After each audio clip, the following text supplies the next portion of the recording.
All right, good evening, everybody. All right, at this time, if you're able to rise, please do so for the Pledge of Allegiance. I pledge allegiance to the flag of the United States of America and to the republic for which it stands, one nation, under God, indivisible, with liberty and justice for all.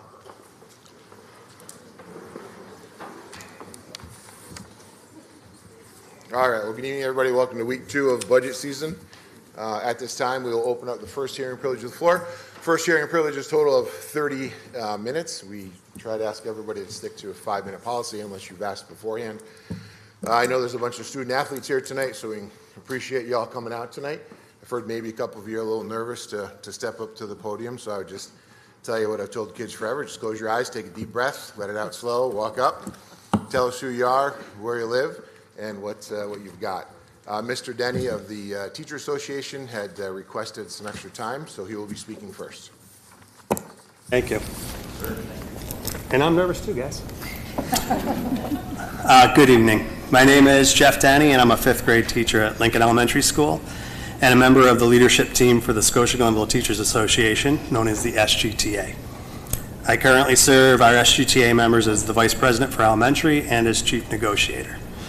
It is in these various roles that I address this community tonight. I'd like to start with some personal information for those who may not know me well. I attended Scotia-Glenville schools as a student starting in 1974 at Mohawk School for grades K through 2, and then Sacandaga Elementary for grades K through 6. And I was a member of the Tartans graduating class of 1987. I was just talking to John Ritter about my nostalgic drive through the village on the way here. I'm immensely proud of the education I received at Scotia-Glenville, and I owe a debt of gratitude to the many influential teachers, coaches, support staff, and the community as a whole that helped to shape me as a person. I've also been a proud Scotia-Glenville teacher since 1995, both at Lincoln School for the majority of my 30-year career and for about 5 years at the middle school during the 6th grade transition. I've served this community under the leadership of 3 different superintendents and 5 building principals. I've also served in various roles for the SGTA since the early 2000s, and as stated earlier, I'm currently the Vice President for Elementary and Chief Negotiator. When I began as a teacher in the 1990s, Scotia-Glenville was still considered a suburban council school, and the community as a whole identified as such. Teacher compensation was competitive with other area districts, and there was a strong sense of the Scotia-Glenville staff and administration being an extended family that supported each other. Just like in all families, there were disagreements and at times strife, but mostly there was a feeling of mutual respect that guided how people treated each other. Much of this due is to the strong district-wide support for the shared decision-making model, where efforts were regularly made to include all stakeholders in guiding the vision of the district. Over my 30 years as a teacher in Scotia-Glenville, there's been a slow but steady shift away from that model and towards a more top-down approach. The result has been a notable decline in the morale of the Scotia-Glenville staff, and as evidenced by recent events, a large cohort of the community. While there are still traces of the old model and family atmosphere in place in Scotia-Glenville, that has unfortunately become the exception rather than the norm. There are many factors that have contributed to this, and to be fair, not all of them have been foreseeable, controllable, or even due to a lack of leadership. However, if our intention is to get back on track in creating a shared vision of what our schools look like and how they serve this community, it will take strong leadership in bringing all stakeholders together to achieve our desired goals.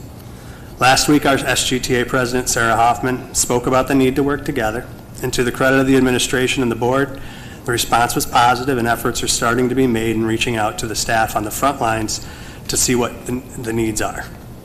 This should continue, but not just during budget season. Throughout each and every day of each and every school year, it needs to be an ongoing guiding principle of this district that all stakeholders are actively involved in creating and carrying out a shared vision of how our schools are to serve this community. We also need to be willing to continue to speak with each other, even when it gets uncomfortable and it seems there is no shared path forward. We must embrace discomfort if we are to overcome this crisis of confidence and begin moving toward a better future. To this end, I urge this board to work to convince the administrative team to get back to the table to actively pursue a settlement to our current contract negotiations. The SGTA believes we can continue to work together towards a resolution, but it will take moving away from old ways of thinking and getting creative to address the varying needs of all stakeholders: students, parents, teachers, administrators, and the community as a whole. A major concern of the SGTA that has both direct and indirect impacts on the community is the hiring step used when projecting the replacement of teachers who have retired or have left the district. Currently, step 12 on a step 23 salary schedule is being used for that projection. The justification the administration has provided is that there is a teacher shortage, but that's only part of the story. The main reason step 12 is used in the projection is that our step 1 salary is just too low to be competitive, as evidenced by the fact that we currently have 0 members on steps 1 through 4. We simply cannot hire new teachers on our lower steps. This means that new teachers reach the top step much quicker and stay there longer, creating a huge fiscal impact on the taxpayers. It also leads to resentment among the staff that did start on step 1 years ago and gave their entire careers to the Scotia-Glenville community. During negotiations, the SGTA has proposed a complete restructuring of the current salary schedule to alleviate these problems, but it would involve moving away from the traditional approach that has not worked in the past, and the district has not shown any inclination to try something new. In fact, in the past month, the district has decided that they can no longer even meet with us at the negotiating table.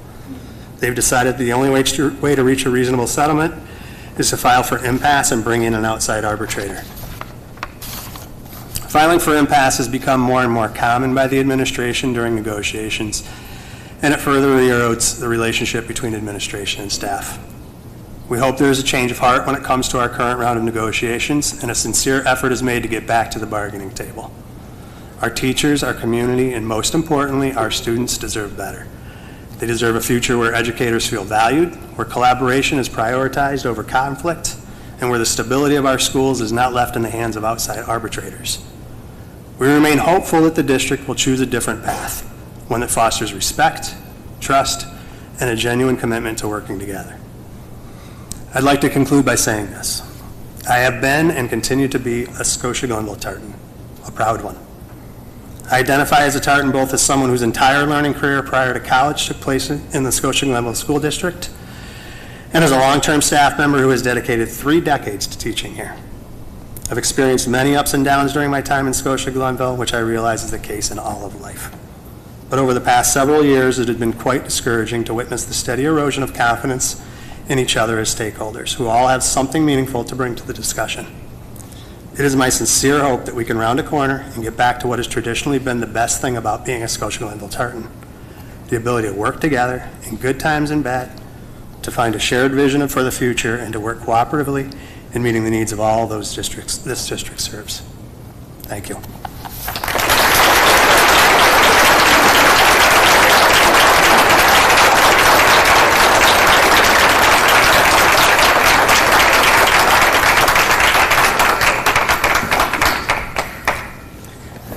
Hi everyone, I'm Amy Marlette, 506 Mohawk Avenue. I'm back. So thanks to public information, I love it. Couple things to talk about tonight. First, I'm very disappointed in this Board of Education. On February 10th, the superintendent stood in front of you and said, which is why all these people keep showing up, is that if we do not vote to go over the tax cap, there will be cuts. That was the words. That was the quote. YouTube makes it very easy to look that up. That's what the residents heard. And if everything remains status quo, it's a 12% tax increase. That's what it is. It is what it is. There is no special pot of gold that the business manager can sit and find. This is the fiscal reality we are in. That being said, not one of you sat there and said that teachers are non-negotiable. Not one of you. These teachers are who build the connection with our kids. These teachers are who do the work every day. I'm excited to hear that we're involving them in the conversation. That is amazing, and we should continue to do so. After looking at Scotia-Glenville from an HR perspective, you're top-heavy. Let's just cut to the chase and call a spade a spade. You're top-heavy. I'm very much looking forward to tonight's presentation in hopes that there's an administrative reorg in it, and we start cutting our top-heavy organization. Our teachers do the work, put the money where the work is. The last point that I'll make tonight before I see the presentation, is that 2 schools were mentioned last week with the benefit consortium. I will still say a 17% rate increase makes absolutely no sense, especially with a self-insured plan. The answer was a consortium. The consortium rate increase was 17%. So I looked up the 2 schools that the business manager gave, which were East Greenbush and Bethlehem. East Greenbush doesn't have their meeting till Wednesday night, so I won't have that data till Thursday. Bethlehem had their meeting last Wednesday. Their rate increase was 3.97%. That is not 17. Somebody needs to look into that number. Maybe it's time to leave the consortium. Thank you.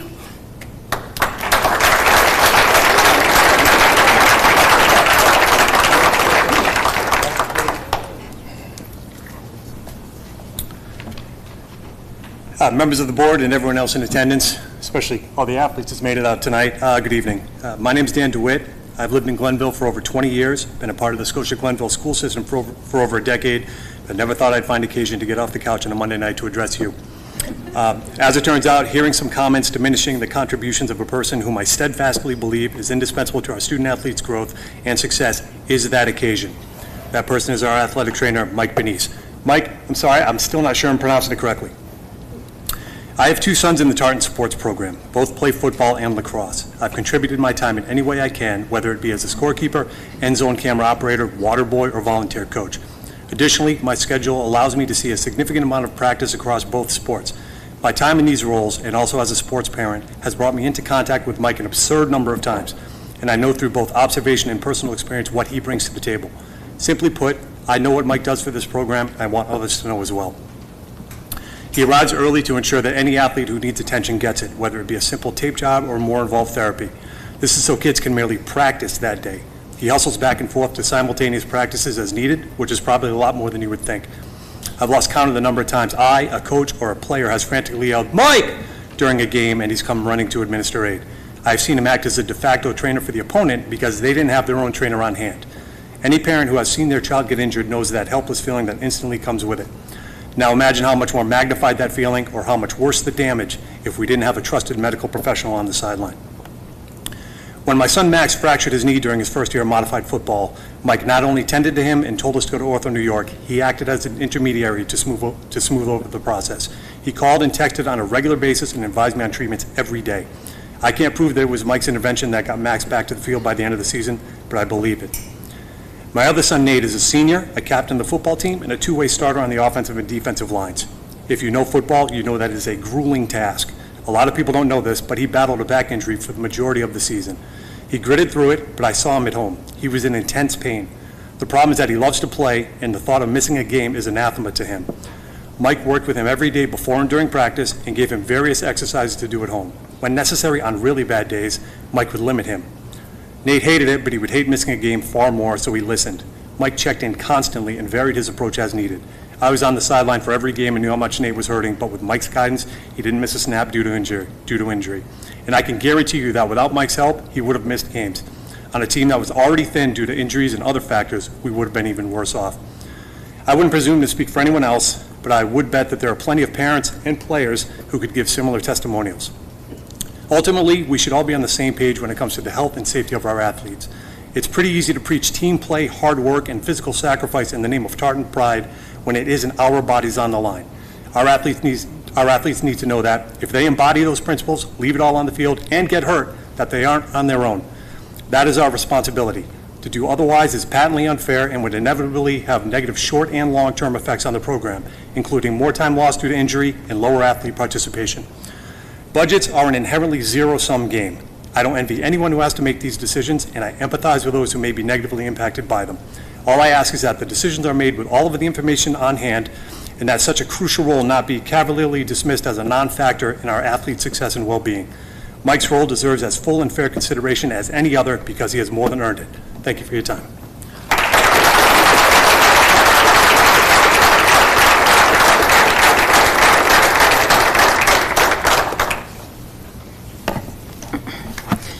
Hello, my name is Molly Judes. I've been attending Glenville School since I was in 6th grade. For those of you who know me, know that I was a 3 but now 2 sport athlete.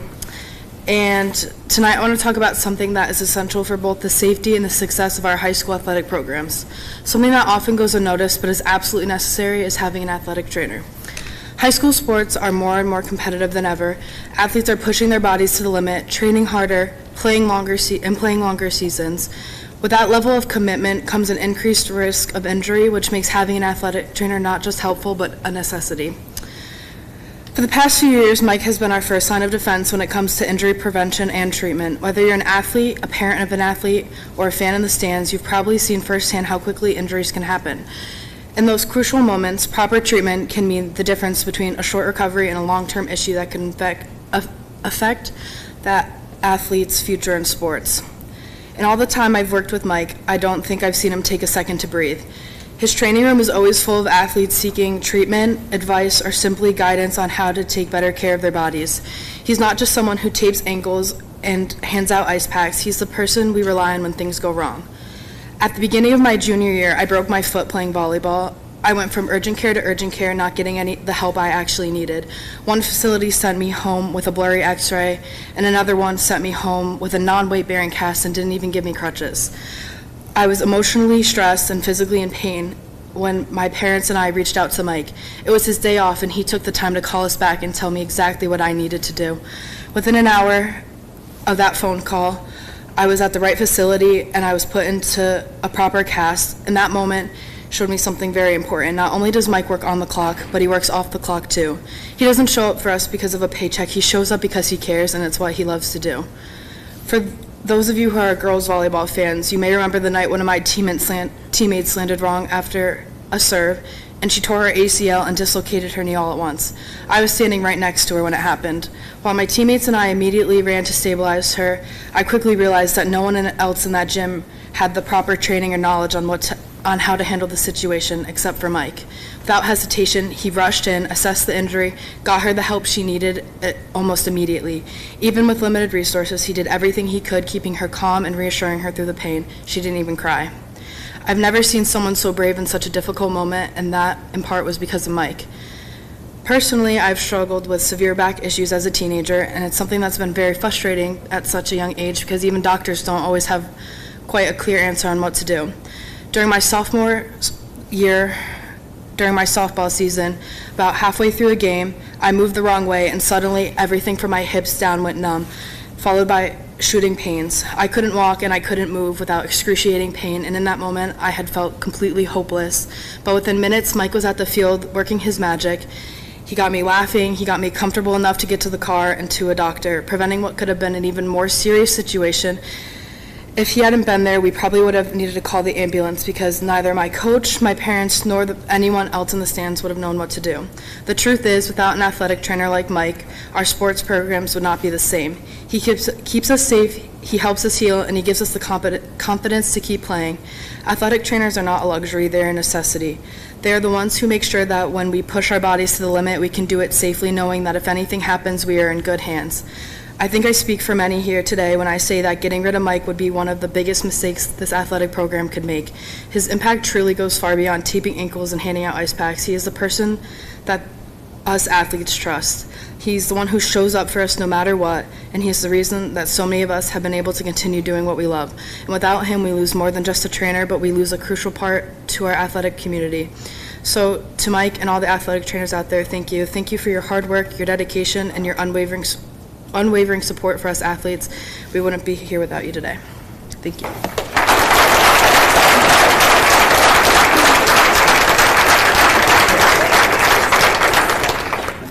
Good evening. My name is Tanya Federico. I'm the president of Scotia-Glenville's Administrators Association, and I'm speaking on behalf of our unit this evening. The Scotia-Glenville Administrators Association has 17 members. We are the school administrators in the district who serve as building administrators, principals and assistant principals, and district administrators for various departments, academic content areas, fine arts, athletics, special education, technology, and more. All of our members are educators and were teachers before becoming administrators. Within our unit, we have institutional knowledge as well as experience from other districts. Whether it's Scotia-Glenville or in other districts, we have all experienced the ebb and flow of increasing and decreasing student enrollment, financial hardship and financial development, teacher shortages, and an abundance of candidates. We are fortunate to have consistent leadership in Superintendent Schwartz. It is very uncommon for a superintendent to remain with one district for an extended period of time. Susan's 20-year commitment to Scotia-Glenville schools, this community, our faculty, staff, and most importantly, our students, is a testament to her unwavering dedication. Combined with her 20-plus years of public education experience before coming to Scotia, her leadership provides invaluable stability and expertise, especially in challenging times. Our administrative unit's primary focus under Susan's guidance remains the well-being and success of our students. As public educators, we are deeply committed to supporting every student, and this commitment remains steadfast even during challenging budget development processes. Superintendent Schwartz has maintained a consistent and transparent budget process for many years. Beginning each fall, our administrative team is provided the opportunity to make budget requests for our buildings or departments through a give-to-get process. This process requires us to identify the total cost of our needs and requests, whether they are flat, descending, or increasing, and to propose potential offsets. In seeking these offsets, we work collaboratively with our own buildings and departments and seek input from staff who are directly involved in the impact of the possible changes on students and programming. While we acknowledge that this process can be challenging, it is fundamentally fiscally responsible. We recognize the significant budget gap we face this year. Our focus is on collaborative problem solving, not assigning blame. The reality is that we are experiencing a precipitous drop in enrollment, just like many other districts in New York State. We cannot control this. It is a byproduct of socioeconomic and political hardships beyond our reach. This has been a multi-year problem that has already had staggering effects on districts across the state. Many of us have worked in districts where entire departments were cut or buildings were closed years ago due to these enrollment and budget crises.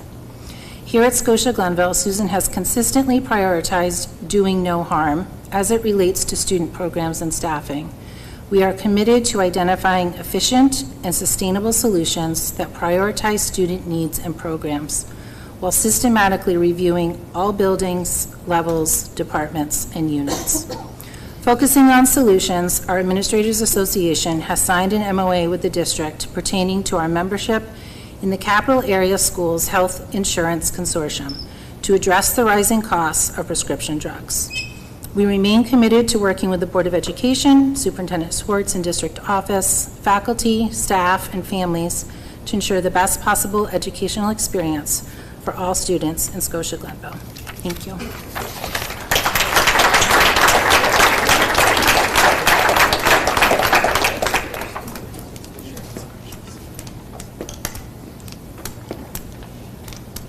John Ritter, Riverside Ave. One, I'd like to thank all of you again for giving me the opportunity to keep coaching here. Also, I'd like to congratulate I want to say 24 student athletes that we have competing in state championships over the last week or this coming week, and our girls basketball team who won in the sectional game.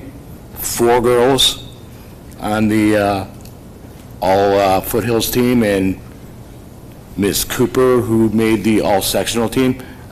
Seriously, congratulations. It's a huge achievement.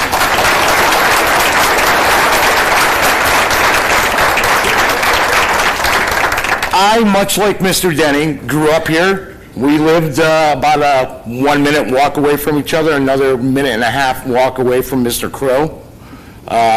So I am a lifelong Tartan. Do I love this school? Yeah, it's on my leg. Now, I don't have anything written out, and listen, I know you guys have a tough job to do with the budget, and I want to kind of let you know what our trainer Mike actually does, because maybe some of you don't know what he does. Mike gets here at 2:45-ish and does not leave here any night until 7 o'clock. Saturdays, he's here from first thing in the morning until the last game is done being played. Sunday, if we're having a cheer competition or a wrestling tournament, he's here all day. As a coach here, I can tell you during football season, I call him every single day.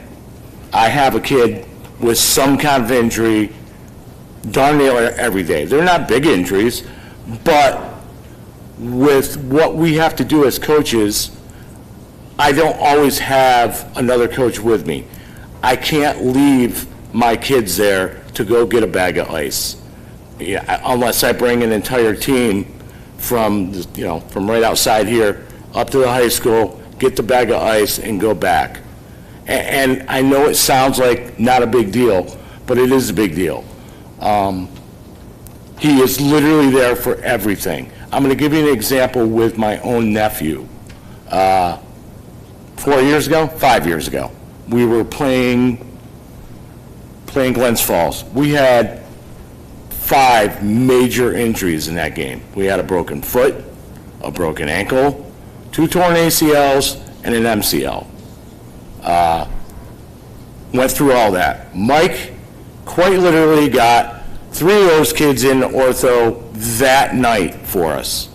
Now, my stubborn nephew, Brendan, passed all of his tests the next day at practice. Passed them all. Clear to go. But Mike came up and said, I feel something in his knee. I'd like him to get checked out. My sister was using Albany Bone and Joint at the time. Couldn't get in for 2.5 weeks. Not with Mike. Next day, Brendan's at Ortho New York. MRI. MRI is red that day. Now, you parents, all of you know, that just does not happen. And it's not just with Brendan. It's with a bunch of these athletes that are here tonight, where he's stepped up and done that. We need someone like that. He takes care of our children. Any day you go into that weight room after school, he's there doing PT or rehab with multiple children, multiple athletes in our school. And it's not just the athletes that are playing sports. It could be someone that got hurt in gym class. I had a bowler that got hurt in gym class, went and saw Mike, turned out to have a concussion. Who would have known? She wouldn't have known if she didn't have the opportunity to go see him. And even though we're pretty well trained as coaches, we can't pick everything out. This year, Mr. DeWitt will tell you, we had an athlete on modified football who got hurt. I went through everything, and I couldn't tell that there was anything wrong with her. I felt something. I'm like, but it didn't feel broke. And I'm like, you're going to have to sit here. Mr. Benice will be here in a little bit. Turned out, my athlete had a broken collarbone. A broken collarbone that required surgery. He knew something was up too. He couldn't tell it was broken either, but he knew something was up. Made a phone call. I called the parent, and Mike set it up for a spot to be waiting for her in Ortho, New York. Hey, John, just sort of piggyback that. Another reason why it's so important is because kids aren't always honest. They want to play. Megan told me, I was checking on her, Yeah. and she said, I am going to go back in. Yeah. Broken collarbone. And that's another reason why it's so important, because kids want to play. They're not necessarily honest. So we need somebody to protect them from themselves. Another thing, kind of my last point about Mike, and like I said, I call him darn near every day during practices. But something I would like you all to think about, the last 2 years at football, thank the Lord, they turned out not to be serious. But we had 2 kids that got seriously hurt with head injuries. That man over there, 40 minutes 2 years ago, on his knee, holding the neck still, letting him not move while we were waiting for an ambulance and for the paramedics to do their thing. And again last season, 30 minutes, standing there, taking care of our kids. Now, my point is, yes, there's a lot of hard decisions that need to be made, but there's got to be some that are looking out for our students, along with our teachers. Our teachers are the best. And I don't want to see any cuts for anything like that. But a man like that is someone that we need to keep around here. Thank you.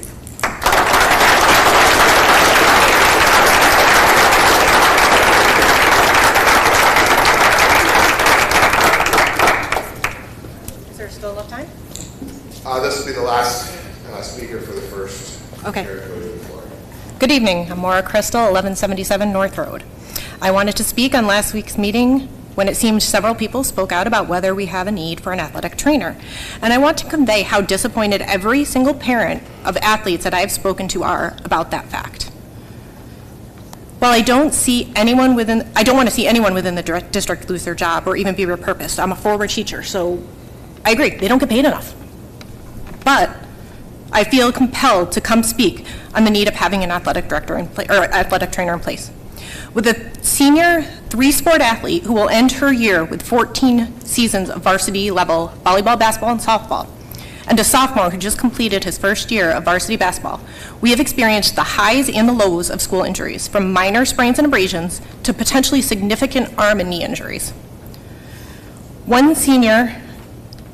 Our senior had a wonderful athletic career here at Scotia, garnering many awards in all 3 sports. I can't tell you what her athletic body of work would have looked like if we did not have Mike here to work with her daily after school. Mike not only handles all of our student athletes' injuries, but is wonderful with assisting them in understanding the recovery process and how their body should feel. Many kids today deal with all levels of anxiety. Having a friendly face to help them with PT and a return to play plan is irreplaceable in helping kids stay focused in their school day, as well as allows them to get the PT they need after school rather than potentially missing classes during the day whenever they could get appointments. Just last week, while sitting at the boys' basketball banquet, it was pointed out that every single varsity player saw our trainer for some type of injury this season. All 13 players. How will our coaches maintain attention to the field of play if they have to treat an injured player, assess for a concussion, or even grab ice? Remember, the majority of our assistants are volunteer assistants. They're not paid to do this. And you can't expect them to be at everything. They do their best, but they can't be there. So that's just difficult for a coach to leave and not coach the games going on. Just last fall, board meeting after board meeting seemed overwhelmed by complaints regarding our athletic department. Ironically, I can't remember a single complaint regarding our athletic trainer in those meetings or sitting at any of the events I've attended over the last 6 years. If our goal is to improve results across athletics, it makes sense to me to allow our coaches to focus on coaching, our athletes to confidently take the field knowing our trainer is ready at a moment's notice to assist them, and to let Mike continue doing what he has done for the Scotia student athletes for the last several years. Treat their injuries with exceptional care and help them through whatever rehab is necessary to return to competition. I understand the budget process is a difficult one. I don't envy any of you. But taking an integral part of a department away that serves over 600 athletes throughout 3 seasons just doesn't make a lot of sense to me. Thank you.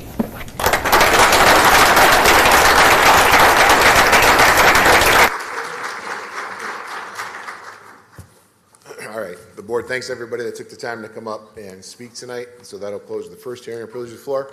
Remind everybody at the end of the meeting, we will have our second 30-minute portion. So at this time, I'll turn the meeting over to Superintendent Schwartz and Business Manager Giaquinto for our budget discussion. And before we start, I'd just like to give the floor to Mr. Arquette so he can talk about our good news today from State Ed. Yeah, we just received approval of our Smart Schools grant today. We submitted it July 1st, I think, of last year, so it's been a process, but it was approved, and so the next step will be for Megan Johnson, Mr. Giaquinto, and I to get together to figure out a purchasing plan, but plan's approved. Good news. Awesome. Congratulations. Thank you. Excellent.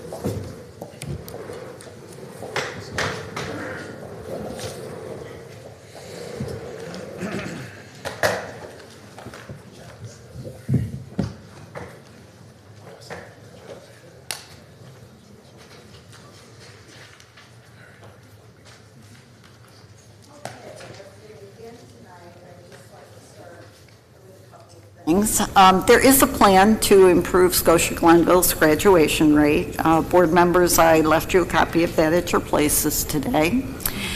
I would say that the work that started off, which had Ms. Cerrone heading up this particular committee while Mr. Fideli was heading up an attendance committee, to improve student attendance. With Ms. Sarone's movement to the middle school, Mr. Fideli is now managing both of those things. I also am aware that Mr. Bednar had a presentation which he gave to staff regarding improving our graduation rate. So there is work being done. I would say that the shift in administration has slowed us down a tad, but there isn't a person here who's not concerned about our graduation rate, particularly me. The second myth is that it's going to be possible to close this budget gap without touching personnel. Not $2.8 million. And Mr. Giaquinto doesn't have a magic wand. So as we begin to talk conceptually about what this might take tonight, I would just ask you to keep that in mind. We cannot, in an organization that ties up 78% of its budget in salaries and benefits, close a $2.8 million gap on what little is left in terms of discretionary spending. So tonight, our goals are to provide some information from last week, to answer any questions our board members have. I want to take a look at 6-12 enrollment, and then I'm going to talk about some possible revisions to what you've seen so far. And I just ask folks to take a moment and get themselves focused on what we believe is our mission here, which is certainly student-centered, but can't be done without all of these folks who are listed: our Board of Education, our administrators, our staff, our parents, our business and community partners. School truly is a village. So I want to say very clearly tonight, I don't feel any animosity towards my SGAA partners. We do have disagreements periodically, and I too hope we can come to conclusions with them. So when we take a look at this carry forward budget, again, this is just to help people understand where we are.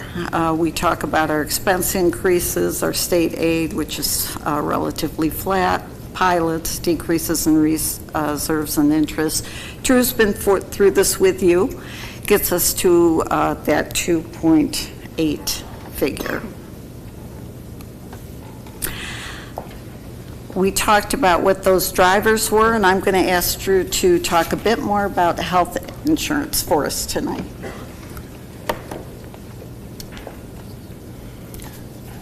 Before I start, I just wanted to say, Mr. Denny, who and I have worked together for a long time, a lot of respect for him. We've been in mediation together in different rooms going over things. He's always been a good partner to work things out. We'll figure it out. Jeff is someone who really impresses me with his dedication to students and teaching. We've had a chance to get to know each other in my office a few times. So just wanted to say that. Jeff's a good man. Thank you. You're welcome. So as far as we've gone over the driving indicators of the budget, I wanted to give you a little background on a couple things. The special ed is just that we had 13 additional students with out-of-district placement this year, and we budgeted for 4, which is typical. So no one had these 9 in the pipeline, and we've never seen, as you saw in historical graphs, this kind of escalation. That's a tough one to absorb, and that's one of the driving indicators on both the fiscal performance for 24-25 and the budget for 25-26. No one's pointing fingers, it's just an economic indicator of what's happening. The health and dental insurance, I wanted to give the board some background and kind of re-emphasize what a consortium is. I sit as the president of a consortium that has 21 school districts in it. When I started in 2007, there was 12. So we've almost doubled, and we're going to add a couple more this year, I believe. We're about $250 million in premium and $10,000 in contracts. Out of that, Scotia-Glenville is 399 retiree contracts and 319 active contracts. What does that mean? In Scotia-Glenville, through collective bargaining, we have 3 plans. One is with CDPHP, which is a prospective funding, which means the carrier sets the rate and they live with it. So if they don't make enough money, they take a loss. If we save money, we don't get anything back. That's called prospective funding. It's also got an insured drug on that, so they control the formulary on that. That rate will go up next year at 8.4%. A year ago, it went up 0.29. The Highmark has two plans, a PPO and a POS. That plan, those two plans are where our retirees like to reside. The reason is the PPO allows you to live out of state when you retire and have a network, a national network. So it's a little bit better for retirees that want to move out of New York State. And I know you know that retirees tend to move out of New York State now. There's nothing pointing fingers here. These are the plans that we've negotiated through collective bargaining. And as demographics shift, the rates shift. I've never said it was a 17% rate increase. I said that was the budget to budget. So Highmark has a much more substantial increase. As of the drug, which is a carve-out or self-insured, we have to pay for whatever those claims are. And as I've said, through no fault of anyone, but through the infusion of specialty drugs and GLP-1s, which have come in the last couple of years, those prices have escalated. Our population, of our older population, lives on the Highmark side. That's where the drug spend is. The younger lives are on the CDPHP plan. They have less drug utilization. We all know statistically as we get older, we use more drugs. That's a statistic. It's not pointing fingers. This is where it is. And we should use the benefits that enhance our quality of life. This has been negotiated in these plans. We will honor these plans.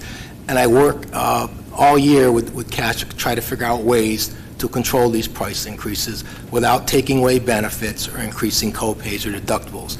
Mr. Day and I have worked years on what we call the model plan, step therapy, CanRx, and that has mitigated much of the increases. As you saw, we've been much below the market. So that's kind of a little background on what goes on in a consortium. Each district is rated on their utilization. Our MLR is about 97% going into this year. The norm for Catchick is 85. We're having a couple bad years. To no fault of anybody, people get sick, your claims go up, and it is what it is. So we pay a little higher than some of the other districts, but again, that's what I do. I sit at 10 meetings a year, 5 executive committee, 5 trust meetings, and a retreat in the summer where we bring in the executive committee, the consultant, and the attorney, and we try to get over trend and what we're going to do with these escalations and other things. So a lot of work goes into it, and it's a lot of money, and we're there to protect and preserve the benefits that were negotiated. So other than that, that's the big driver. The wages were negotiated that we expected 4%. So next slide. That's good. Oh, thanks.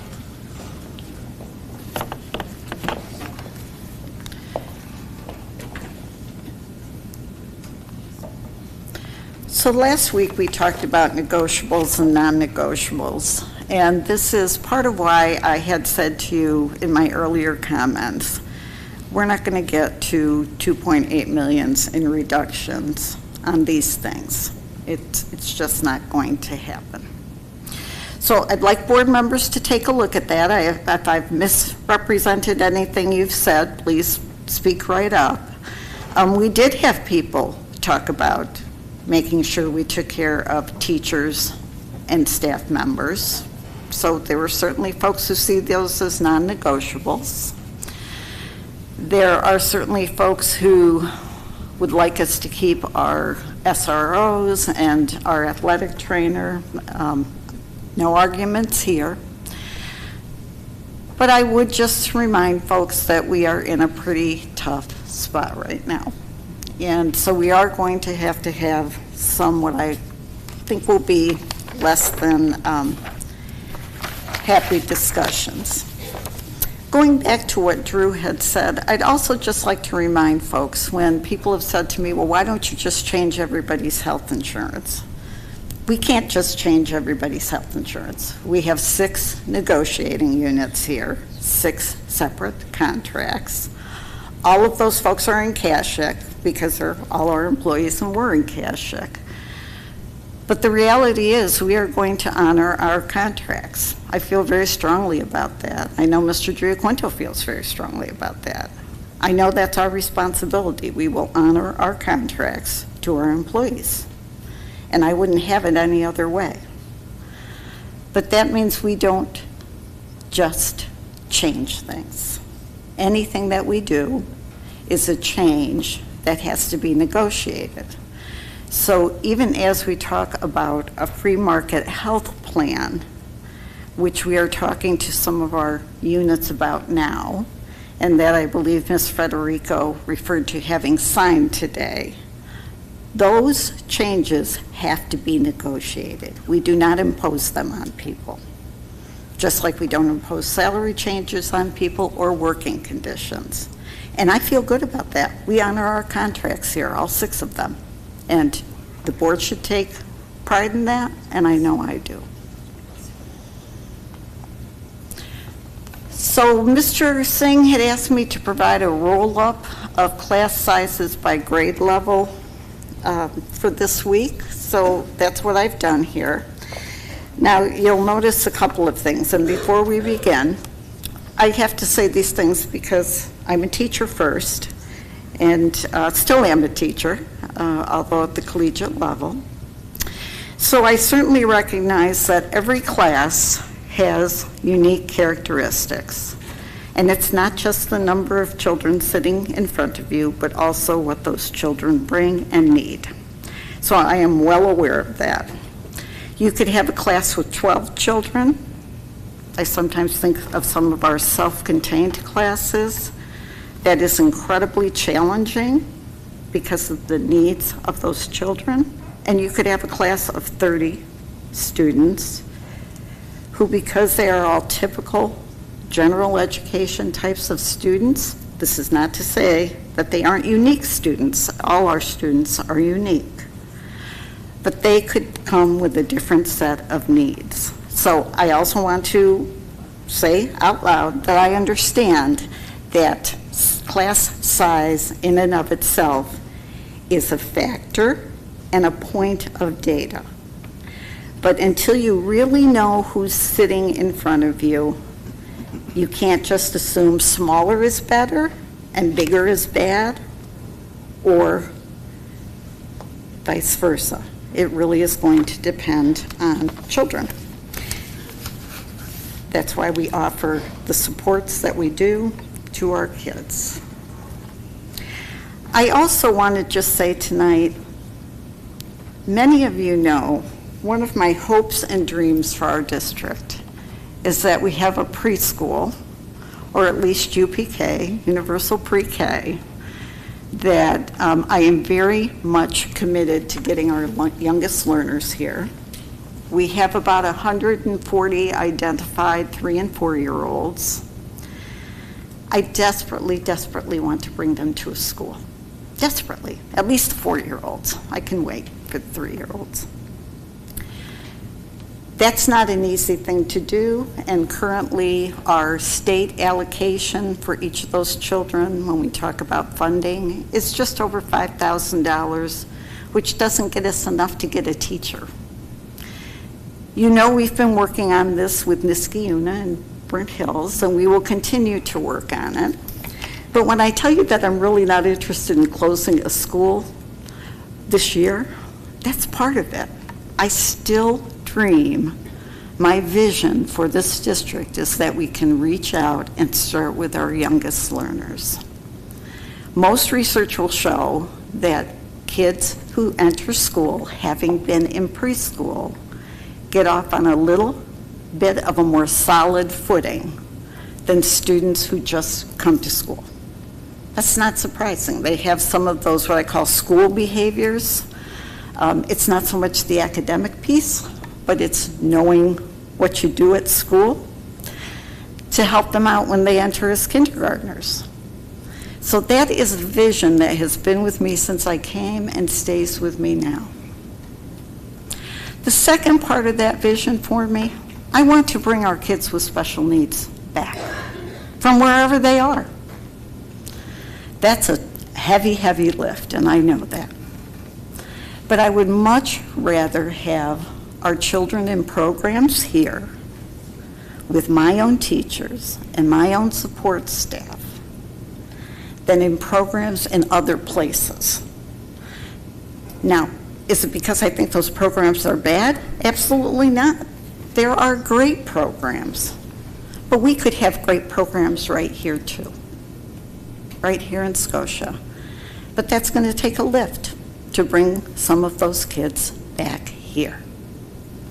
Coupled with that, the last few years, the board is aware, as we have had Committee on Preschool Special Education transition meetings, we are seeing lots more little people who are coming to us with some special needs, more so than we have typically seen, and as happened to us this year, couldn't initially find programs for some of those youngest learners. What few programs existed were full, or kids were on a wait list. In my vision, there's no wait list. There's a place for everybody. And it's not home being tutored. It's here at Scotia-Glenville. Now, conversely, when I extend that vision out, and I think about my high school kids, and I think about Operation Graduation, which has been in place here, I think almost as long as I've been here. And it's kind of what I call the senior catch-up, where we try to take kids who are in their senior year, graduation is within reach, and find ways to help them cross the finish line. I would love, love, love, love, love to have a program, an alternative education program for my struggling learners at the high school who find typical school hard to do.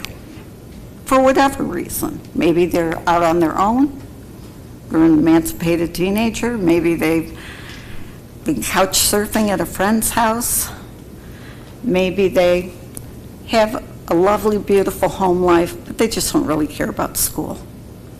I want to catch those kids. I want to find a way to engage those learners so that everybody finishes on time with what they need. And not because they're all going to go to college.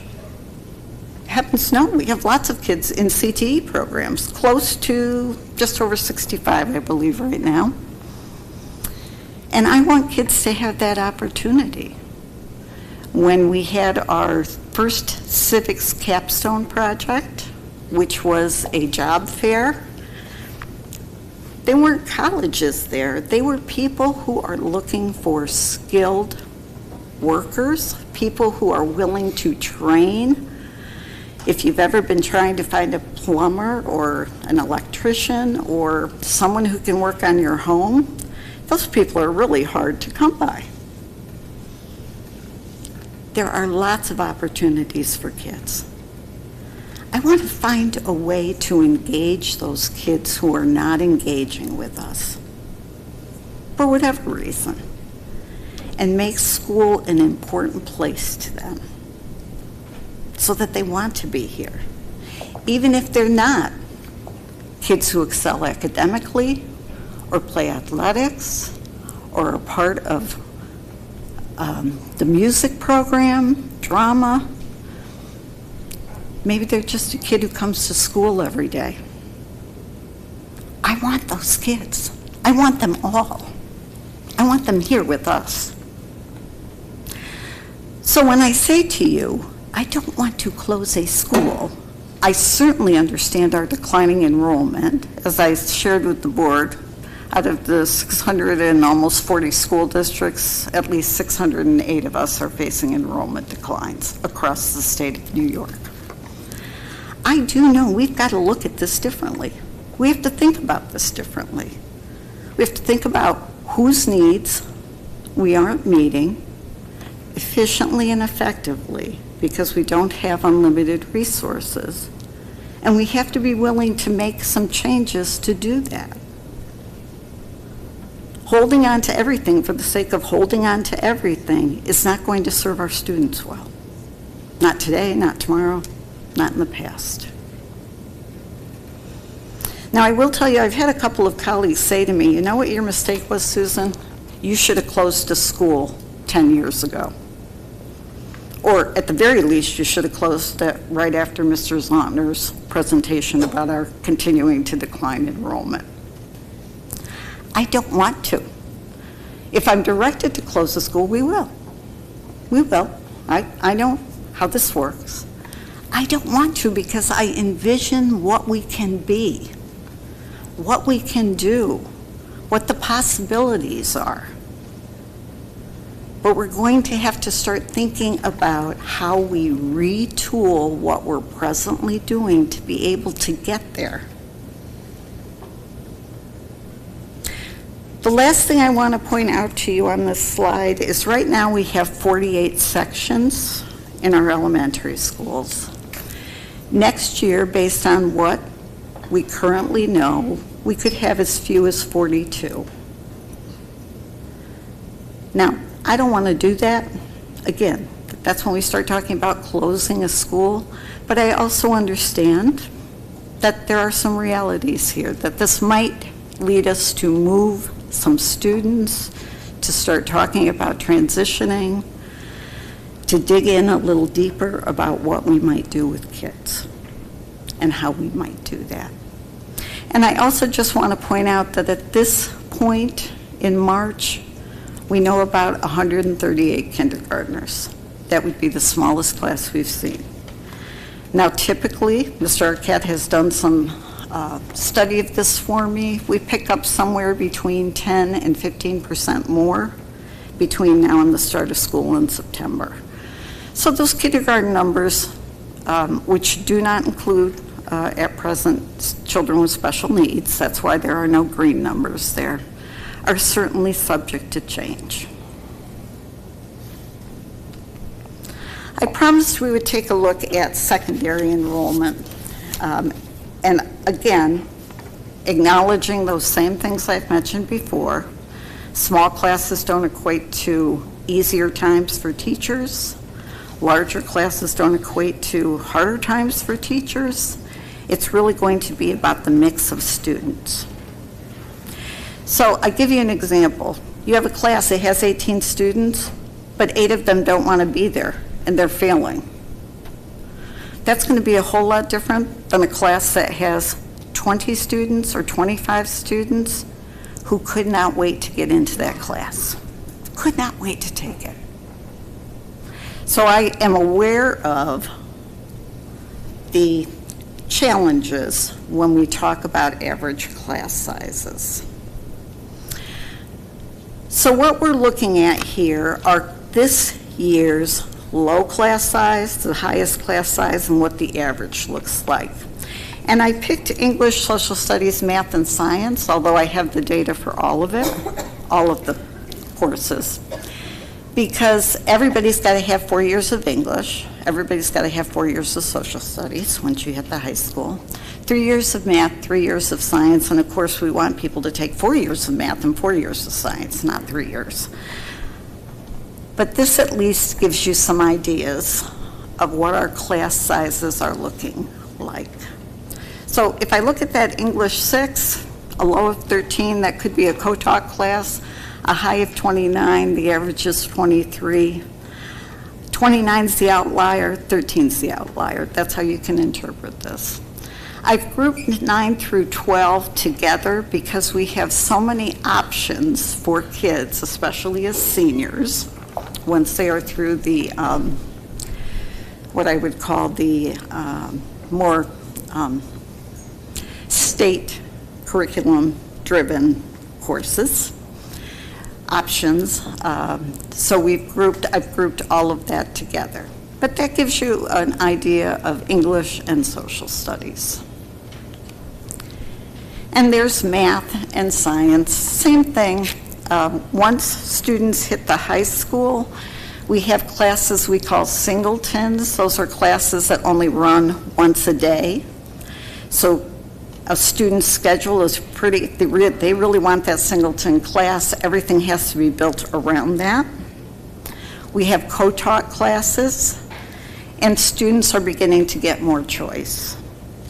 So again, if we go back to why did she pick these, it's because they're the core classes.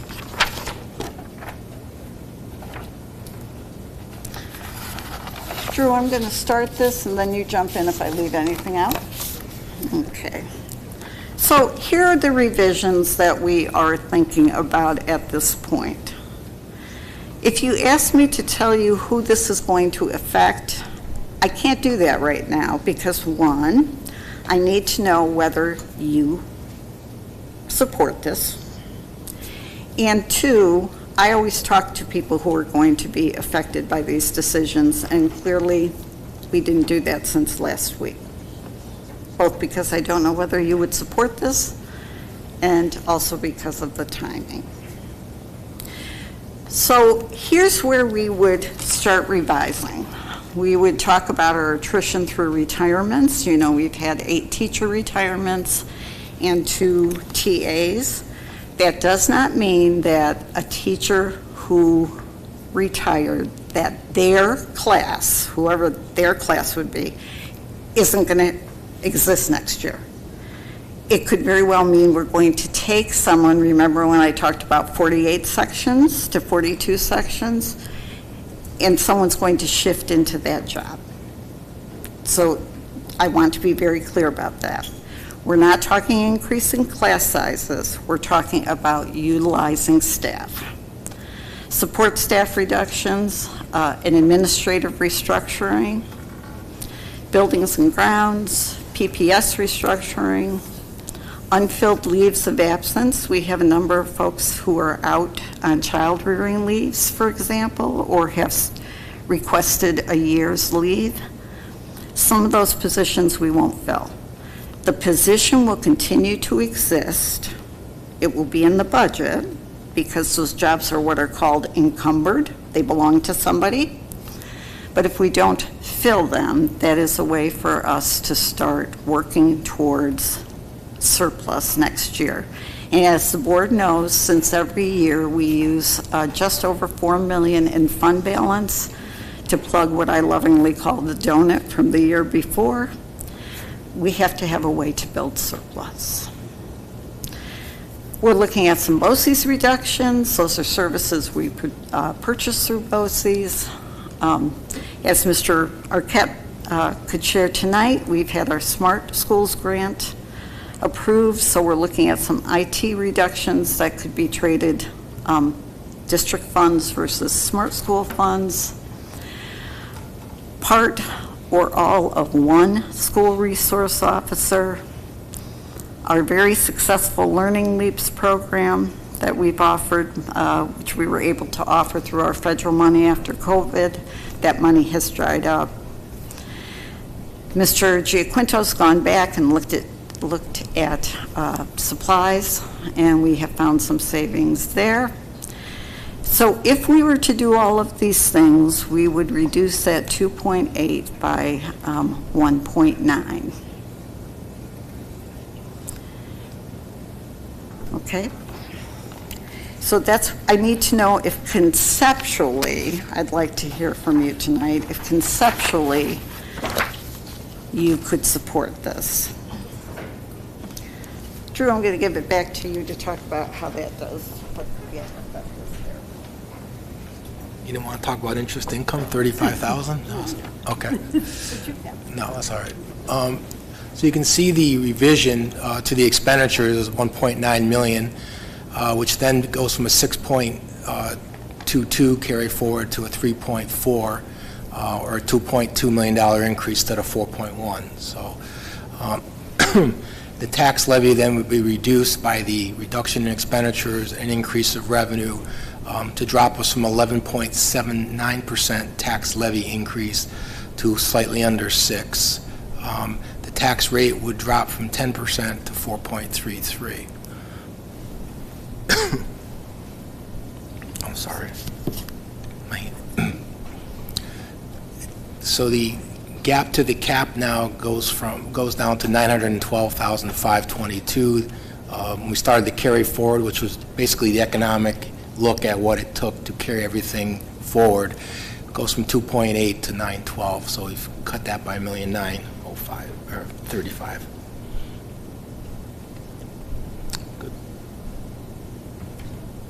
The impact on assessed value, homes at 160 or 200. You can see the little table down there that we've dropped that significantly from when you had a 11.79 levy and a tax increase that was about 10%. So it's dropped down significantly.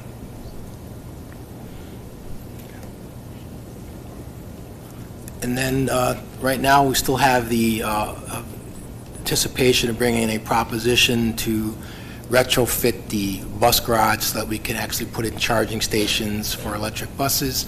As you know from the presentation earlier this year, it would be no tax impact based on the rebates, building aid, transportation aid. If anything happens at the federal level that affects state funding, even if the voters approve this, we would not have to spend the money.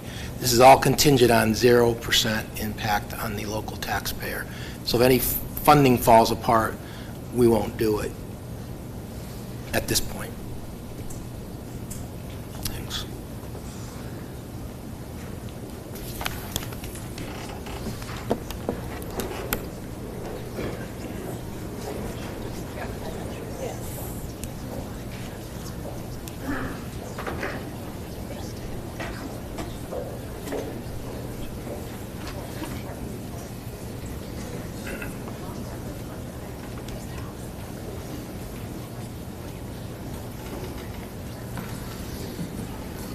All right, any questions? I have a couple of questions. It says here unfilled leave of absence, but when you were speaking, you said leaves of absence. Is it indeed plural? Yes. Leaves of absence. And the support staff reductions, can you elaborate a little bit on that? Not at this point. Okay.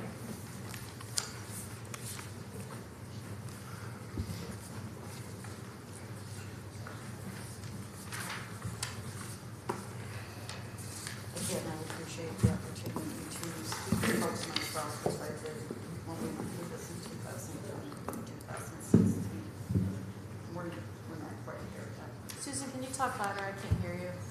I'm sorry? I couldn't hear you. Could you talk Oh, louder? I said I have always made it a point to talk to people who are going to be affected personally, as I did in 2010 and 2016. We aren't at a point where we can do that yet. We know which groups we're talking about, but not specific individuals. So Drew, we were at 11.79, and now you got us down to 5.98. And there's 3.25 that we had to go to the state bill last week that we can go over if we want to. That's not written in stone, for whoever asked that question before, right? So that now puts us the difference of, what, 2.5% basically? Yeah. Right.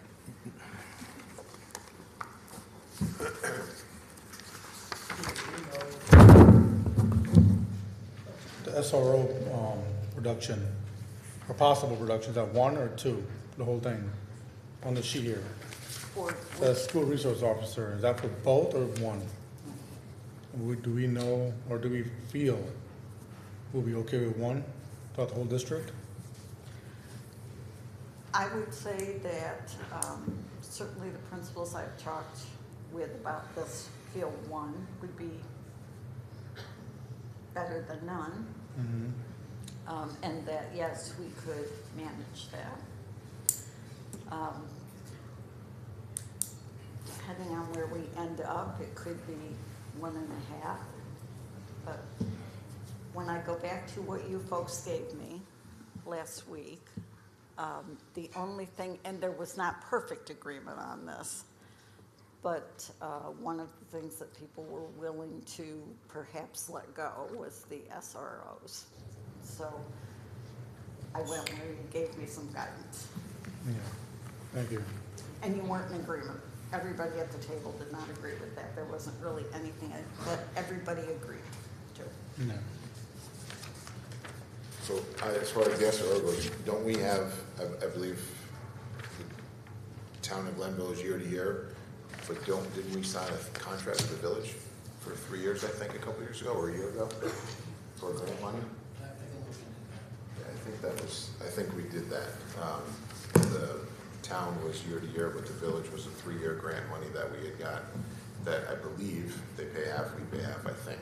Money that they had gotten, right? They got for the grant, right? Okay. We will double check that. All right, thank you. Absolutely. Drew? Yes, sir. Can you tell me, I know we talked about the pilots, they were sunsetting this year, and they're going on the tax roll. Do we know yet what that would look like yet, or? It's in your numbers. I think the original PowerPoint that we did showed $21.5 million moving to the asset tax rolls because of the sunsetting in the pilots. So we pick up $581,000 of income on the tax rolls versus losing $416,000 on the pilots. So that's why your tax rate is so much better than the tax levy, because you have that assessed value from the pilots not being exempt anymore, but going to the tax rolls. All right, thank you. You're welcome. I don't know if I'm comfortable with learning leaps, reducing that. Yeah, I'm not sure about that. The back end of our senior learners, early intervention, that's what we always preach, and I couldn't get on board with that at all. Yeah. I also have problems with getting rid of learning leaps. I'm sorry, Pam? So I also have a problem with getting rid of the learning leaps. I think for younger kids, as Chad just said, we need to do what we can for them. And again, please understand this. Let me be very clear. I don't bring you these things because I don't value them. I value everything on this list. I go back to, if you want to be at 325, it's going to take $2.8 million to get there. We're trying to find that $2.8 million in the least painful ways possible. And that's where we're at right now. So I realize learning leaps at $30,000, you think, oh, that's not much money. However, we need to get to $2.8 million, and even with what we've brought you tonight, we need about $900,000 more.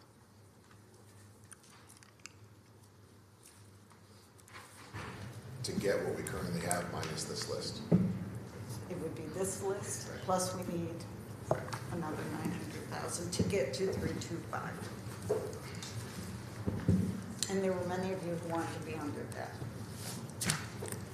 So you don't have to convince me of the value of the things on this list. Obviously, I think they're valuable things, truly. If we were not in the position we were in, I would not be here making these suggestions. But please understand, I realize how valuable everything on this list is.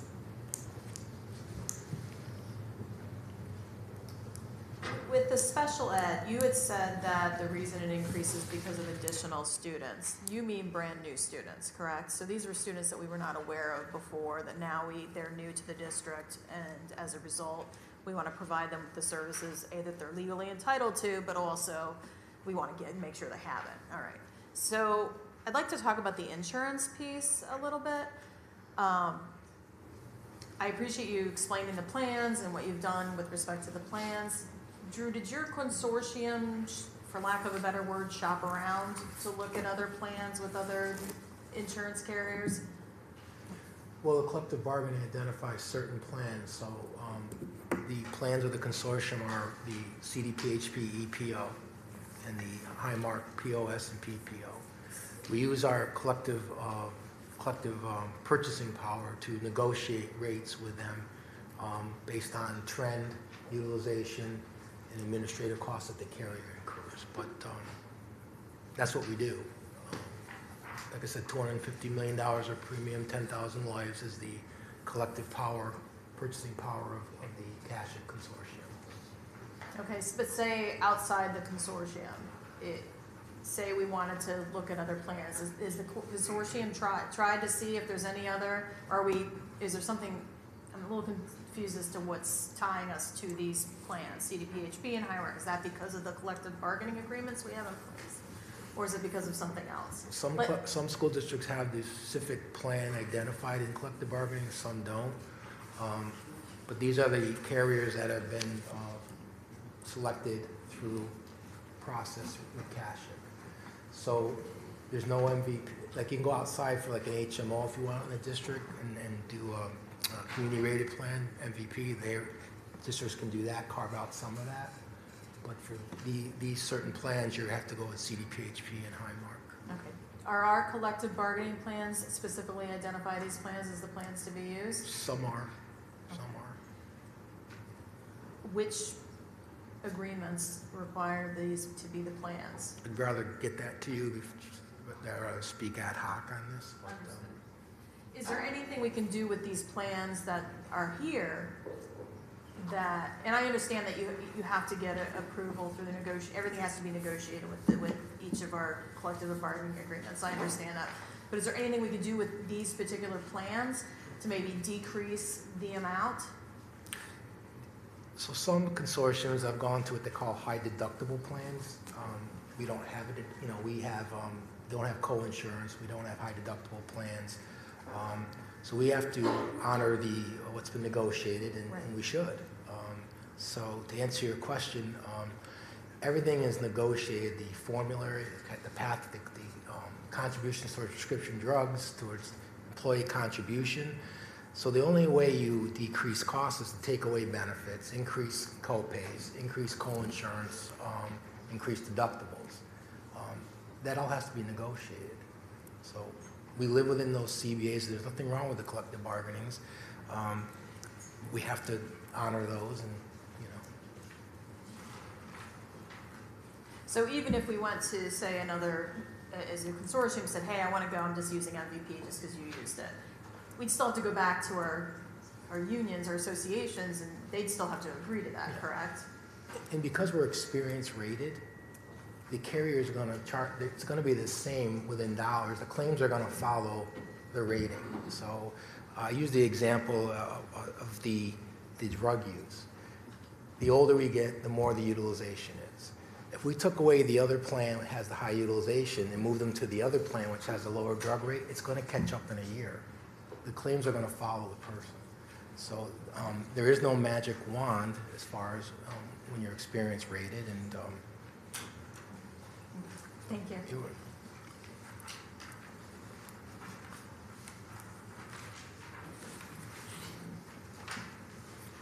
I had a question.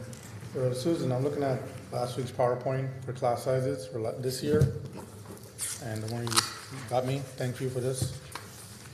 So it looks like, I guess SAC is, for kindergarten, is losing a class from 3 to 2.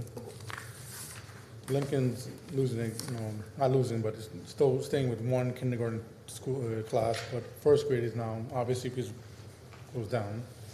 And Glenwood is picking up the 5th grade. I'm guessing all teachers are being moved around, or some are discussed or that? Okay. Right, we would be shifting people to meet those needs. Okay. Will there be a huge impact on that, or everything will be, like without any disruption? Like the teachers being moved, or the class sizes being, to my view, pretty big, especially with 23 and 22 for kindergarten and first grade for Lincoln. Would the teachers be okay with that, I guess?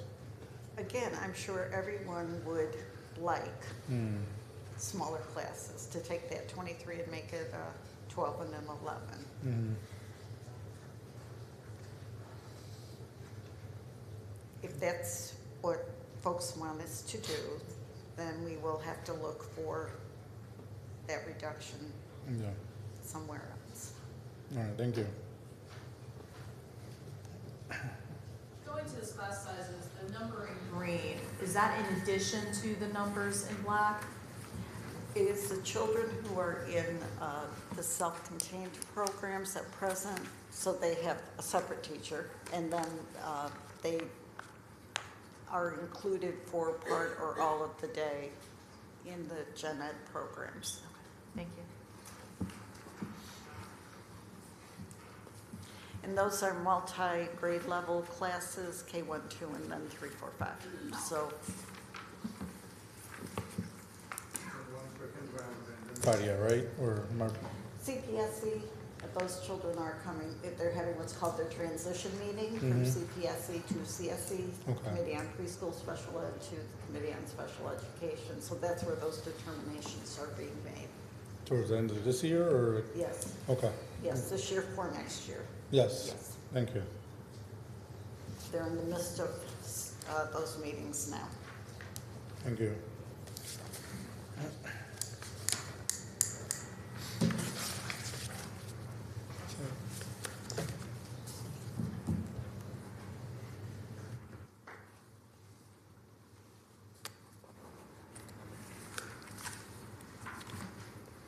All right, so what do we expect next week? Next week, we will come with some other things. All right, I'm going to ask a question, and I just want to make sure that I'm not misquoted again. And I don't want this, and none of us do, but I think we have to address this question, looking at everything, is what would it save if we did have to repurpose a school? And you can get us to that next week. Again, that's not what we want, and we know that, we've said that, but I think that's the elephant in the room, where I've heard from a lot of community members. So what would that save if we did have to do that? Drew, I think it's safe to say closing a school would certainly close the gap and probably preserve some of the things we've brought tonight. The slides that I prepared for the last two board meetings showed about $2.8 million for 3 of the elementary schools, direct cost. That doesn't mean you can get every nickel out of that because of how things matriculate. But it's safe to say you could get $2 million out of mothballing a school. Thank you. So I would encourage you to go back and look at your PowerPoint from last week. Drew lays it out for each of the buildings. And then would one of the outcomes of that be that the class sizes would then be larger? Yes. Okay. I know it's kind of obvious, but I just want to Yes. put that out there. That would be moved or? Oh, absolutely. We would, if we were to mothball a school, I'll use Glen Warden because Glen Warden was the school that was closed before. Those children would have to be bused to some other school, and we would have to balance out. I could see SAC going to 3 sections at every grade level again, and the sections in the other 2 schools coming up. If you were to close the current smallest elementary, which is Lincoln, those students will all have to be bused now. So that would create a different set of challenges because we would be running additional bus routes. So there are pros and cons to all of that. And certainly I would have to say we would definitely be laying off staff.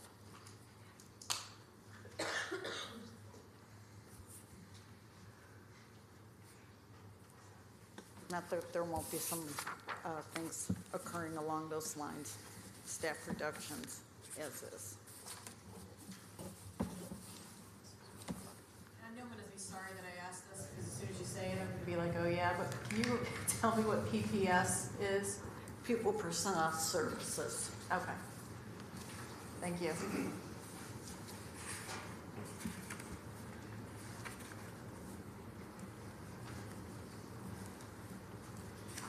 All right, does anyone else have any questions on the budget before we move on?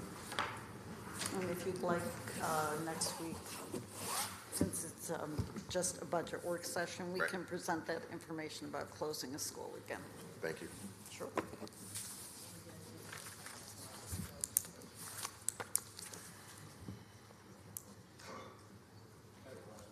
Yes, sir.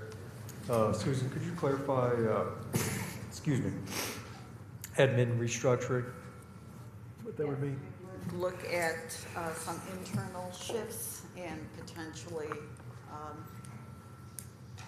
elimination of position. Thank you. You're welcome.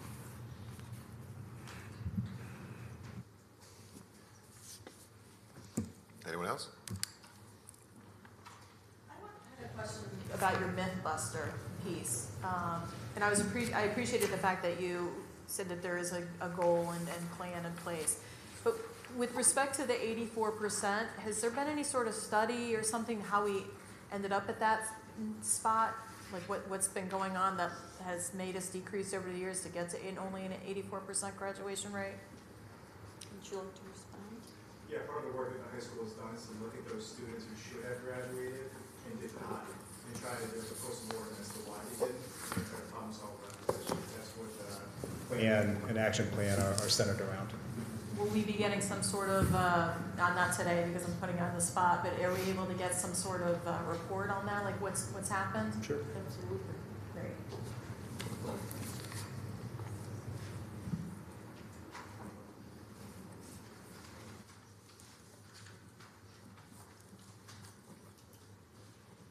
And Susan, thank you for putting my information up there. I do apologize for, I know this is a very important issue, and I apologize for not being here last week, so I appreciate you putting that up there for me.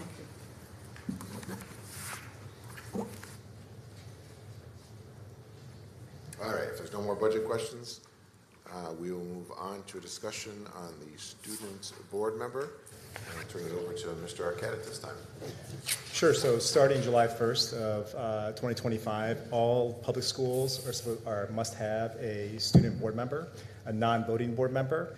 I think as a district, we're really supportive of this because we want to increase the opportunity for students to have voice and participate in local governance. So Principal Bednarik and I met a while back to put together a draft plan, which you have in front of you. We really want to leverage our student leadership at the high school.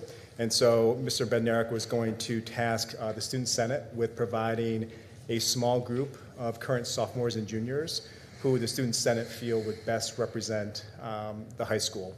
Mr. Bednarik and a small committee would meet with those individuals, talk to them about the time commitment, make sure that they're in good standing, and get a finalized list to Superintendent Swartz. What we propose is to have one primary student board member be on the board, but then also have an alternate just because of time commitments that folks have. So there's a backup plan. We hope to get that to Susan by the end of June and have a new a student on the board as a non-voting member at our July board meeting. With the Student Senate, are students going to be able to apply to let somehow some formal application process so you know if they're interested or not? So Mr. Bednarik was going to talk to Student Senate, I think this week, about how to get kids interested in the process, but really leave it to the kids to come up with a small group of students who they feel would best represent the needs of the high school. And they don't have to, those nominees don't have to be on Student Senate. It could be anybody in the high school.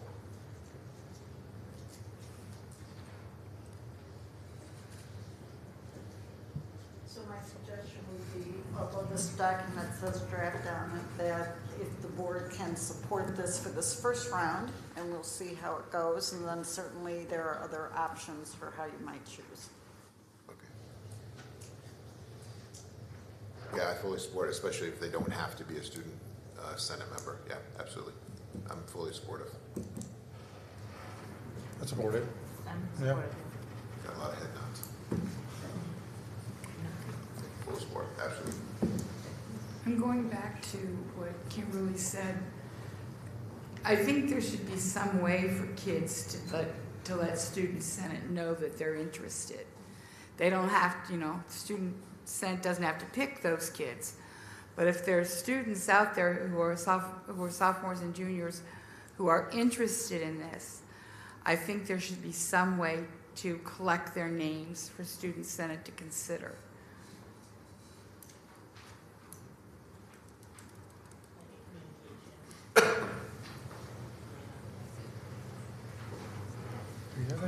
here in high school, like MSBC here? Yeah, I think we put on the announcements and advertise what it entails, and have kids, if they're interested, reach out to any of their student Senate members.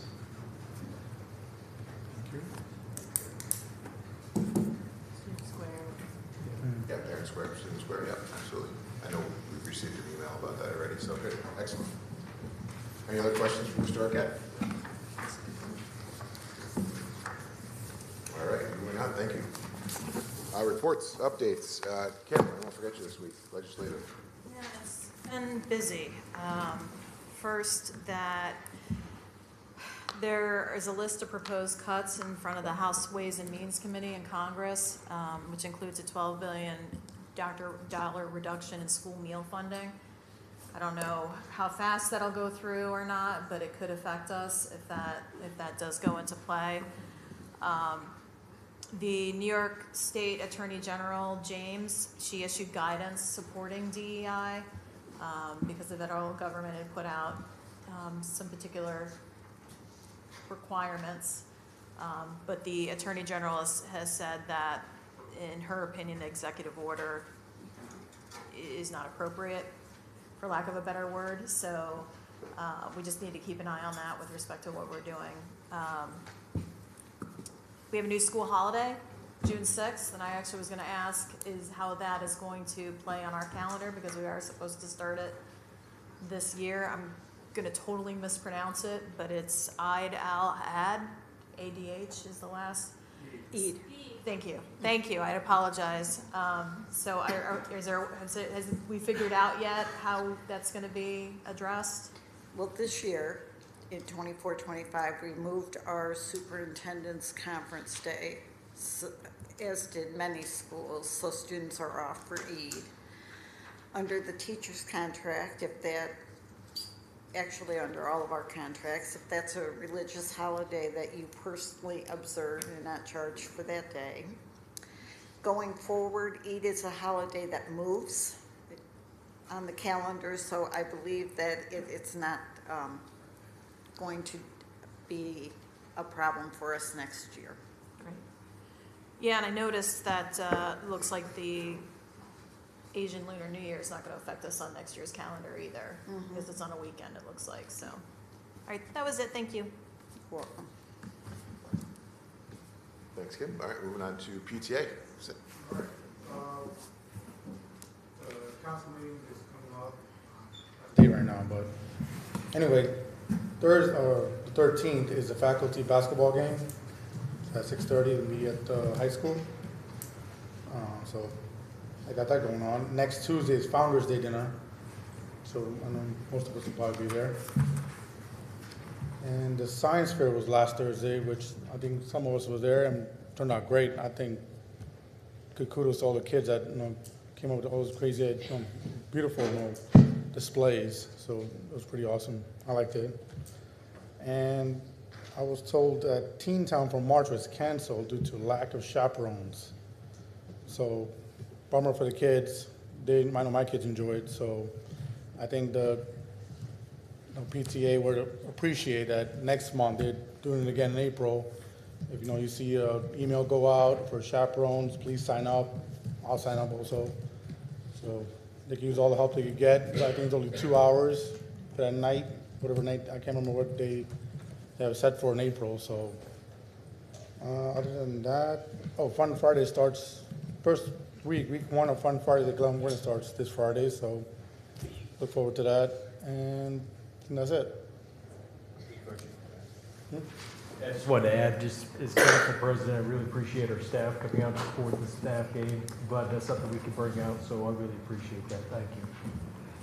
And I think for an earlier Teen Town, I saw it on, I don't know, I think I saw it on Facebook or something, and so I chaperoned. But I didn't know that there was a March one. I don't know if it went out on the same channels that the previous one did, but I think community members would step up if they knew about it. Okay, I'll reach out to you. Just a thought. Yeah. Thank you. Excellent. Sir. Thank you. Audit committee, I know we have our spring audit meeting coming up soon. We just got the draft report on purchasing went well, but we'll share that with you in the spring when the final. our Board of Education goals, which includes the one that's currently open, so our policy committee. Kimmy, Pam? You can go. Okay. Susan has asked Kathy Smith, her secretary, to help us make the verbiage changes in policies that we've been working on. And Kim and my goal is to have the 7,000s through the 9,000s available in April for the board to look at and approve. Beautiful, thank you.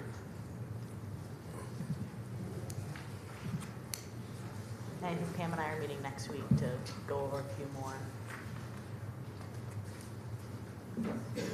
All right, good. And budget, obviously, that's what we're in right now. Okay, moving on. If I can get a motion, please, for item number 7. I'd like to make a motion to approve the agreement by and between the Scotia-Glenville Central School District and Michael Leonard as consultant. Thank you. A second. I'll second. Questions on this? No. All right. All in favor? Aye. Aye. Opposed? Or abstained? So moved. If I can get a motion for item number 8, MOA. A motion to approve the memorandum of agreement by and between the Scotia-Glenville Central School District and the Scotia-Glenville Secretarial Association. Thank you. Second. Second. Thanks, Jen. Anyone have any questions on this or comments? All in favor? Aye. Aye. Anyone opposed? Or abstained? So moved. If I get a motion, please, for resolution item number 9. I'll make a motion to accept gift and donation from the Glendale Elementary School PTA as submitted. Thank you. Second. I'll second it. Thank you both. Any questions, comments? All in favor? Aye. Anyone opposed? Or abstained? So moved with thanks. If I get a motion, item number 10, to review and adopt the school calendar for 25-26. I'll make a motion. I just wanted to clarify. It says we're making a motion to review and adopt, but aren't we just adopting it? We're not making a motion to review it, correct? Correct. Technically, well, you are reviewing it and that you're looking at it. Right. But Oh, yes, the important thing is the adoption. Okay, so I will make a motion to, we're wording it, review and or adopt the 25-26 school calendar as submitted. Thank you. Second. I'll second. Anyone have any questions or comments? All in favor? Aye. Anyone opposed? Or abstained? So moved. A motion for communications and staffing, please. I'll move communications A through K, staffing 1 through 12, and the placement of students with disabilities as submitted. Thank you, Pam. Second. I'll second. Thanks, Kimmy. Questions on all that? Comments? I have a couple questions. What's the tutor for? What number, Kim? 10. Under Staffing. staffing, yes. What is she a tutor for? She will do after-school tutoring for us. She's an employee at present. Okay. So And then we- for number 11, it talks about supervisor for varsity club. Is there no stipend with that, or is that something? No. Okay. Thanks. Any other questions? Not, all in favor? Aye. Anyone opposed? Or abstained? So moved. Moving on to other business, I just want to remind everybody that next week is a budget work session, so there'll be no privilege and hearing on the floor. If anybody does have any questions or things that they'd like to bring up, you're more than welcome to email the board, and Susan, Mr. Arquette, Mr. G points out. 2 weeks from now is a regular board meeting where there will be another privilege and hearing on the floor. Other than that, I want to piggyback off what Mr. Roberts said. Kudos to him and the PTAs. Mr. Arquette, the science fair was awesome. I brought my oldest son with me. We got to see some of our football kids, which he likes to do. I learned a bunch of stuff. I learned from young Mr. Gately that gummy bears get fat in the water. They don't dissolve. I learned that Peeps, they're not fantastic, by the way, I love Peeps. They dissolve in milk. Volcanoes are always my favorite, so that was pretty cool. The little guy Augie in the Glendale boys, the milkman up at Glendale, They had a pretty cool display. There was a great one about the moon and the cycles that the moon go through. Let's see, what else? Oh, vinegar and baking soda. The more you put in, it inflates a balloon. So I thought it was fantastic. The kids did a great job, so kudos to everybody that was involved with that. And I hope that continues for as long as we can. So that was awesome. Glen Warden kids figured out don't flush tissues, they don't dissolve. There you go. And the 5-second rule does not count at all. So I didn't want to read those results because I broke that earlier today a few times, but yeah. Well, thank you again for everybody. Any other business? I just want to say, going off of what Rick said with bringing our student back, student representative in, I think we've had 3 kiddos come up this year and speak to us, and I don't know what the parameters will be, but if you feel that, please apply for it. It's not easy to come up here and speak, so if it applies to you, please put your name in because we'd love to have you up here, please. Thank you. Absolutely.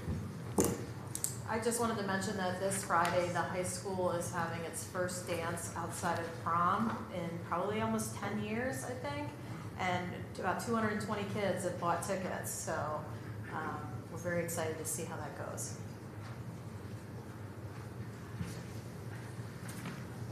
Nice. Any other business? All right, so we will move on to round 2 of the hearing and privilege floor. Again, it's 30 minutes. Everyone gets 5 minutes, please. Just state your name and address if you'd like to approach the board.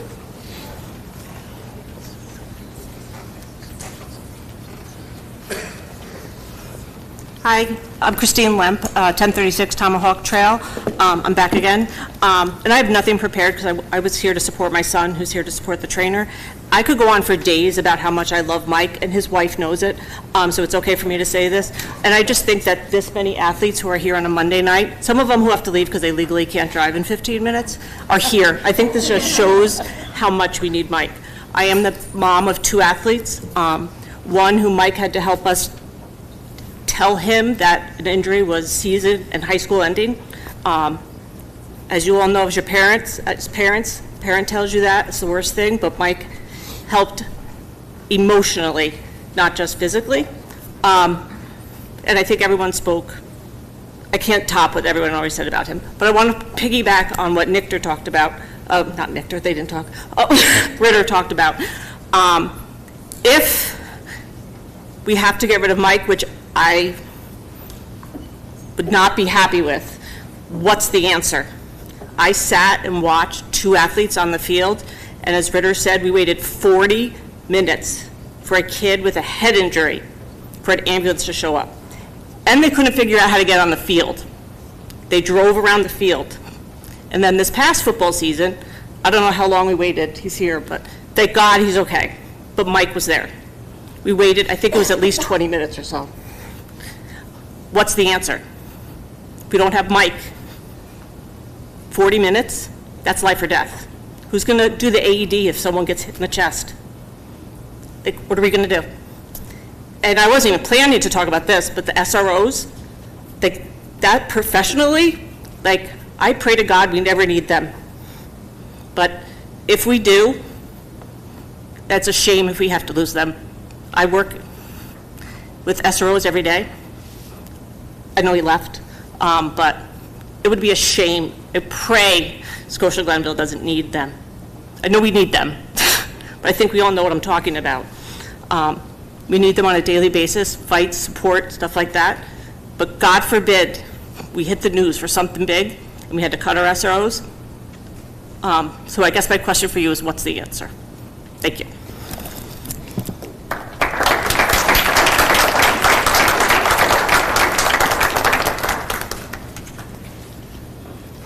Hi, Steve Sweeney. I wasn't planning on talking tonight again, but I want to point something out. When Ms. Schwartz was going over that budget earlier, she was saying how we have to really pinch pennies, watch where we're spending because we have to keep the teachers. But yet, you guys just approved 20 grand for a consultant for the athletic department, which the salary that we have through Ortho New York that agreement is only a $30,000 budget per your website. I don't know if that's correct or if that's incorrect, because reading school budgets is hard to do. And it says 30,000 for an athletic trainer, but yet we just approved 20 grand to a guy who comes in once a month. When I think we're doing a great job as it is, obviously, once we got rid of Rock Hill, which was absolutely spectacular.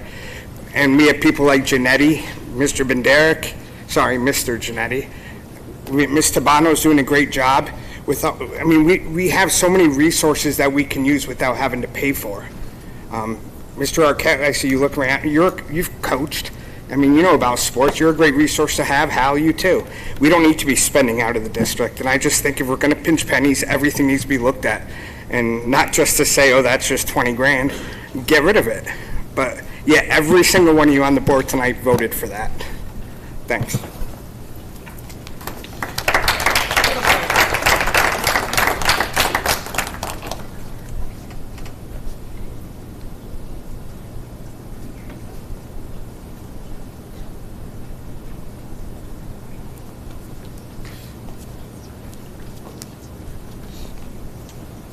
Mike Trelli, 26 Sunnyside Road. A lot of people came up here tonight talking about different people and how important they are. We had a lot of support from Mike, which was great. I think Jeff Denny gave a phenomenal speech talking about his relationship as a teacher. There was even a lady who came up and congratulated the administration, which was awesome. There's lots of people doing lots of good things. There was mention about the SRO. People care about people, and we're worried about a building. My question to you is, if it's just money or if it's just a building, why don't we keep the people and get rid of the building? It might not be ideal, but maybe that's the direction we should be looking in. And I'm only one guy. If you want to raise the taxes, raise the taxes. Don't be afraid to ask for it. The people in the room, all the people in the red, all the administration, the Board of Education, they're all people. They might not need the money right now, but if we have it for a rainy day, it might be better. $2 million is a lot of money. Thank you.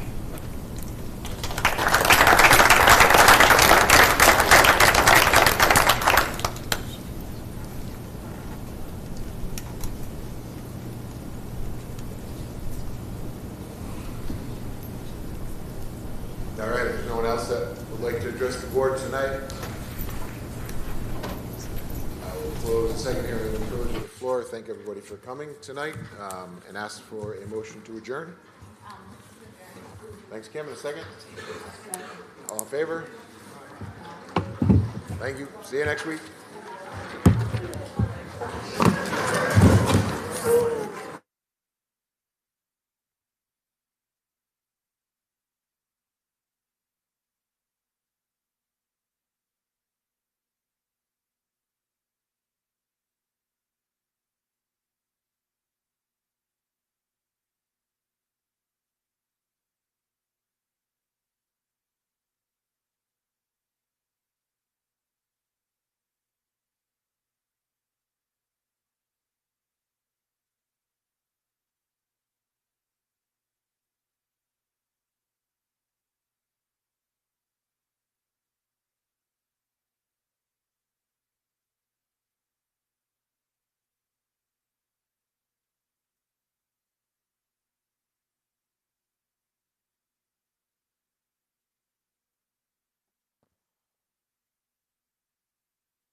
Every time she stops breathing. Like holds her breath. She just stops breathing. She's like one of those kids that's gonna hold their breath. 100%. She does it all the time. My And dad then said she I used to vomits do all it over when I was everywhere. little. Throw a tantrum, So we hold my breath, and then just pass out. I can see. He's so scared. I can see her in the breath. Take care. Thank you. Isn't she cute?